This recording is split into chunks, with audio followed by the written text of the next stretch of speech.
Hey Racer fans, thanks for joining us for our Sunday feature. Today, it's all about Anthony Joseph Foyt Jr. and what he accomplished in 1964, something we'll never see again. There were 13 races in 1964. AJ won 10 of them. Yep, 10 for 13, including 7 in a row, the first 7 of the year, all won by Mr. Foyt. Now, what's interesting about this season is it was the start of the rear engine revolution. It was really starting to take hold because Chapman, Clark, and Gurney had really made an impression in Indy. And more guys were starting to lean towards rear engine cars like Bobby Marshman, Roger Ward, Parnelli, even after Indy jumped in a Lotus. So AJ was the roadster guy. Not only did he was the last guy to win the Indy in a roadster, he kind of stuck with it all year. He deviated a couple times, we'll talk about that. But here's what's the most amazing statistic. He finished 10 races in 1964. He won them all. He had 3 DNFs. Not his fault. And I don't think we're going to see that again. There were 5 dirt car races that year. Springfield, DuQuoin, Sacramento, Langhorne, and the Hoosier 100 in Indianapolis. Foyt won them all, 5-0. But he started out the year, he wins at Phoenix. Comes to Indianapolis, him and George Bignotti team up and win. They might have fought like cats and dogs off the track, but when they got their stuff together in '64, they were untouchable. And AJ had a good race with Parnelli before Parnelli caught fire and then was long gone. Nobody came close to touch him. Then they go to Milwaukee, one of his favorite tracks. Here he is hiking the left front tire. Thanks to Gene Crucian for these wonderful pictures. Gene documented all this. He's got a book coming out you're going to want to buy because it's got all this great 60s history in it. Foyt then, of course, next year, the year after this, puts a dirt car on the pole at Milwaukee. But here he is in '64 having a good battle with Roger Ward, who ended up breaking. That was the race Jim Hurtubise got burned really bad. AJ goes on to win it. Then they start running the dirt. Well, untouchable on the dirt. And, no computers, no test days.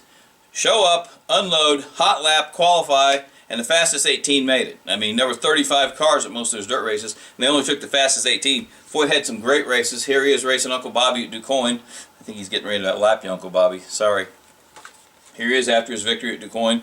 At Springfield, started 16th, stormed to 1st. He almost missed the show because he drew a late number qualifying. That just goes to show you just the dominance that he had. And a lot of the people that saw him race the last 10 years of his career probably just kind of went, hey, what's the big deal? Well, they didn't see him in his glory days. And let me tell you something. In the 60s, there was nobody better.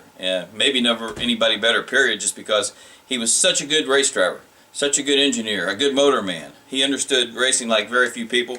Here he is with that gunfighter look, getting ready to run Langhorne, which of course he won. Then he's doing really well. He's leading the points, kicking butt with the roadster.